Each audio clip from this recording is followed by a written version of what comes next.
La parole est à Monsieur Max Mathiazin pour le groupe Lyot.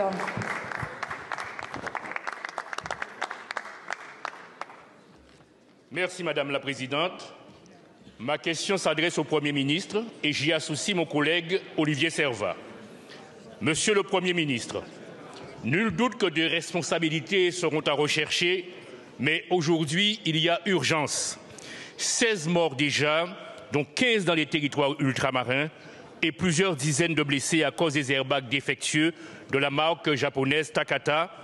La dernière victime a perdu la vie le 30 janvier à La Réunion.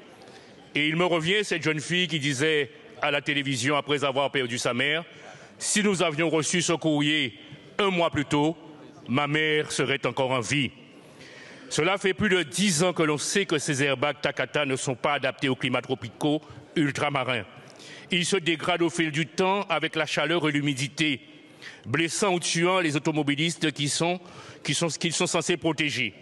Après une discrète et tardive campagne d'information incitant les automobilistes à contacter un garagiste pour effectuer le changement d'airbag, le gouvernement semble avoir enfin pris l'ampleur du bilan dramatique de ce scandale industriel. Il était temps, Monsieur le Premier ministre, car plusieurs centaines de véhicules, 100 000 rien qu'en Outre-mer, plus de 140 modèles et près de 30 marques sont concernés. Alors, à quand un recensement fiable et une liste exhaustive de tous les véhicules équipés d'airbags Takata? Que mettez-vous en place pour rendre obligatoire et effectif le rappel de tous les véhicules en circulation et vérifier ce rappel? Que faites-vous pour augmenter les capacités de remplacement des airbags chez ces garagistes?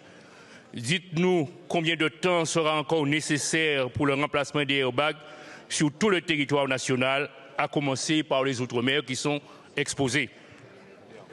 Merci beaucoup, mon cher collègue. La parole est à Monsieur Philippe Tabarot, ministre en charge des Transports. Oui, merci Madame la Présidente, Mesdames et Messieurs les députés, Monsieur le député.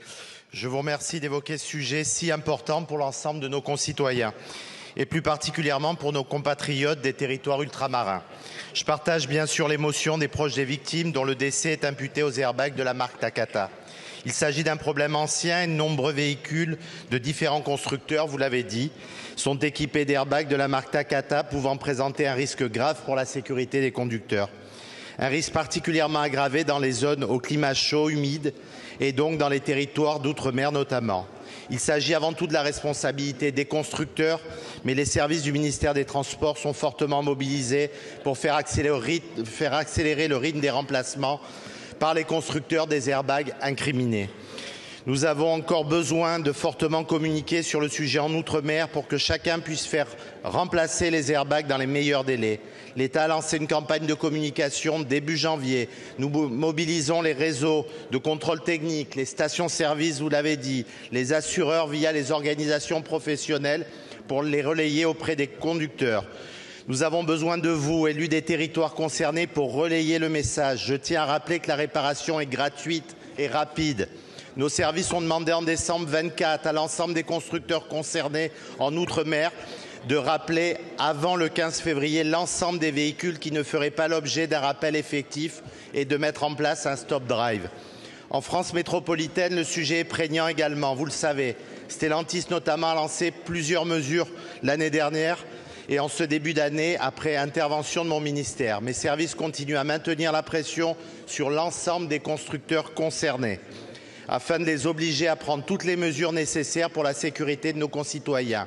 Il faut également faire en sorte qu'une telle situation ne puisse plus jamais se reproduire.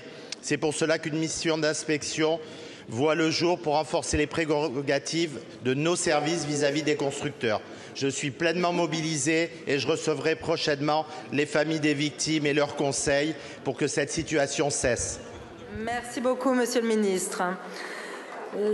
Monsieur le député. Alors il faut faire vite, Monsieur le ministre.